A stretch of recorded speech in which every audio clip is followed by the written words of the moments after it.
అంటే సాఫీగా సాగిపోయిందా? ఇమీడియట్గా ఎస్ చెప్పడం జరిగింది? నేను మార్నింగ్ ఐ లవ్ యూ అని అమ్మాయికి చెప్పానండి. ఇడియట్ అని తిట్టి వెళ్ళిపోయింది మా సిరి. నైట్ ఇంటికి రాగానే అదే రోజు ఈవినింగ్ మదర్ చనిపోయి ఉన్నారు.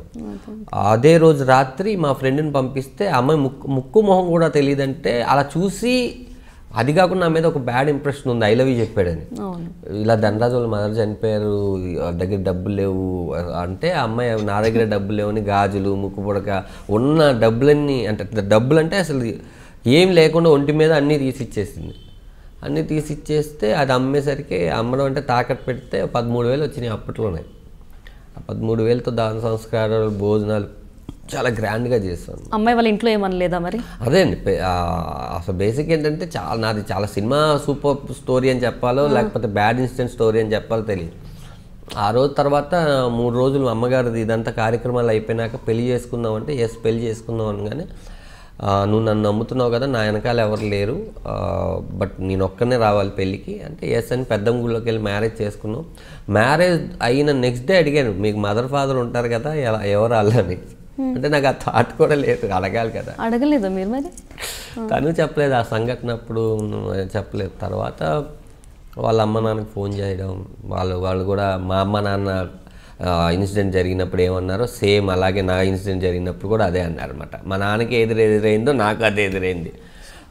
లేదు మా అమ్మాయి చచ్చిపోయింది, అసలు చెప్పబెట్టుకుని ఎలా పెళ్లి చేసుకుని నువ్వెవడు, నీకు మదర్ ఫాదర్ లేరు అంటే వాళ్ళు అనాల్సిన బోల్డ్ అంత అంటారు కదా అన్నారు. అన్న తర్వాత సరే అమ్మాయి బాధపడిన తర్వాత నువ్వు నన్ను నమ్మొచ్చో లైఫ్ లాంగ్ నేను బాగా చూసుకుంటాను అని అలా అమ్మాయి రావడం, నాకు జగడం సినిమా ఇమ్మీడియట్లీ రావడం, దాంట్లో పెద్ద వేషం రావడం ఇమ్మీడియట్లీ అదే ఇయర్ పెళ్ళైన ఇయర్లోనే మా అబ్బాయి 2005లో మా అబ్బాయి పుట్టడం, అన్నీ అలా పిల్లోడు పుట్టంగానే వాళ్ళు రావడం.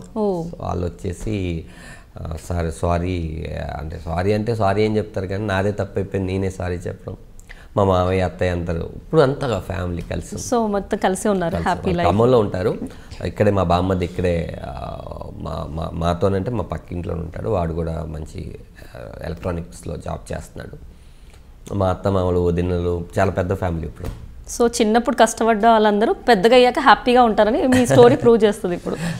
సో ఇందాక మీరు డాన్స్ ట్రైనింగ్ అన్నారు, సో అక్కడ ఇంతకు మీరు డాన్స్ నేర్చుకున్నారా ఏంటి? నేను ఇన్స్టిట్యూట్ చేసినప్పుడు మా మాస్టర్ ముందు ట్రైన్ అయ్యారా మీరు? ట్రైన్ అయ్యాను. నేను హీరో నిఖిల్కి క్లాసెస్ చెప్పేవాడిని అనమాట. హీరో నిఖిల్కి ఒకసారి బూగి అని ఇక్కడ జరిగింది కంట్రీ క్లబ్లో, అక్కడ నా డ్యాన్స్ చూసి హీరో నిఖిల్ గారి మదరు మా అబ్బాయి డ్యాన్స్ నేర్పిస్తామంటే వాళ్ళ చిన్న అబ్బాయికి అక్కడికి నిఖిల్ కూడా వచ్చి డ్యాన్స్ నేర్చుకుని నాకు వచ్చిన డైలాగులు అంటే పెద్ద డ్యాన్సర్ మ్యాటర్ అనే కాదు, నాకు వచ్చింది ఏదో డైలాగ్ వెర్షన్ ఏదో ఒకసారి నేర్పిస్తే హ్యాపీ డేస్లో వెళ్ళి అదే ఆడిషన్ ఇచ్చి తన హీరోగా సెలెక్ట్ అయ్యాడు అనమాట. ఈ విషయం నాకు తెలీదు.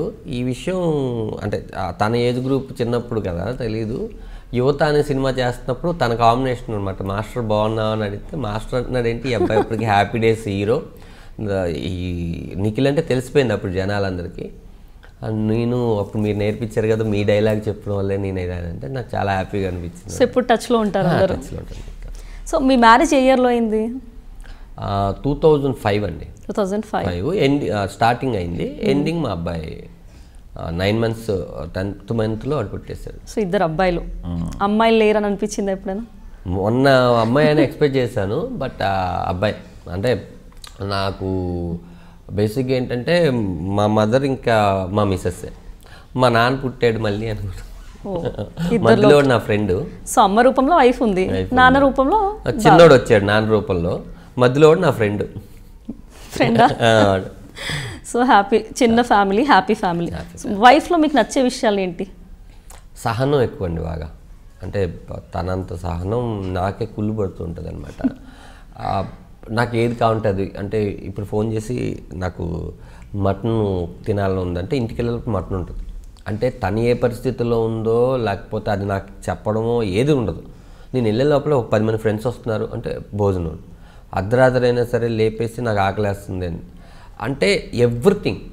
నేను ఇప్పుడు వచ్చేటప్పుడు కూడా బ్యాంక్ పనులు ఏమున్నాయి నువ్వు వెళ్ళంటే నాకు చిరాకు ఉందంటే తను వెళ్ళి దగ్గర నుండి బ్యాంక్ పనులు చేసుకొని నువ్వు సంతకం పెడితే చాలరా బాబు, నువ్వు వచ్చి సంతకం పెట్టి నేను చూసుకుంటాను అంటే నేను చాలా బద్దగస్తుంది. తను నాకు ఆపోజిట్ అనమాట. తనలో సహనం అన్నీ లేకపోతే ఈ 10 years నా మ్యారేజ్ లైఫ్లో 11th yearలోకి అడుగు పెట్టాను. ధనరాజ్ ఇలా ఉన్నాడంటే, ఈరోజు ఇంత సక్సెస్గా ఉన్నాడంటే నా వెనకాల డెఫినెట్గా మా ఆవిడ 100% ఉంటుంది. 100% మా అమ్మ తర్వాత మా అమ్మ. సో నచ్చింది ఏదైనా ఉందా? నచ్చింది ఏంటంటే తొందరగా తిట్టేస్తుంది. అంటే నేనేమంటానంటే, నాకు ఎక్కువ ఆగు, నేను చెప్పేది మొత్తం నేను సోది చెప్పకు, నువ్వు ఇలా చేసావు, ఇది కరెక్ట్ కాదు, ఇది కొద్దిసేపు తర్వాత మళ్ళీ వచ్చి సారీ చెప్పలేదు అంత ఉంటుంది. నేను కూడా ఏదనుకుంటానంటే, భార్యాభర్తలు అంటే యాక్చువల్లీ ఫ్రెండ్స్ ఎలా ఉంటారో అలా ఉండాలి. గొడవ పడుతూ ఉండాలి, నవ్వుకుంటూ ఉండాలి, అర్థం చేసుకుంటూ ఉండాలి, తిట్టుకుంటూ ఉండాలి. లేకపోతే ఆ మజా ఉండదని నా ఫీలింగ్ అనమాట. లైఫ్లో అన్ని ఫేజెస్ చూడాలి, అన్ని ఫేజెస్ చూడాలి. అన్ని చూస్తున్నారు, అన్ని చూస్తుంటాను బాబాయ్. కొడతారా ఏంటి మీ వైఫ్ ఎప్పుడైనా? భయమా? అసలు ఎవరెవరికి భయపడతారు? నేనే మా ఆవిడకి భయపడతాను. నిజంగా ఒప్పేసుకున్నారు? నేనే. సో కనుక్కోవచ్చా? ఎప్పుడైనా కనుక్కోవచ్చు. మా ఆవిడకి నేను అంటే ఎవరికో ఒకరికి ప్రపంచంలో ఒకరికి భయపడాలి. ఒకళ్ళు మనం భయపడుతున్నామంటే ఇంకొక తప్పు చేయము. మనం ఎవరికి భయపడలేదంటే బోల్డ్ అని తప్పులు చేసేస్తాం. కాబట్టి నా భయాన్ని నేనే క్రియేట్ చేసుకున్నాను మా ఆవిడ రూపంలో. Very good.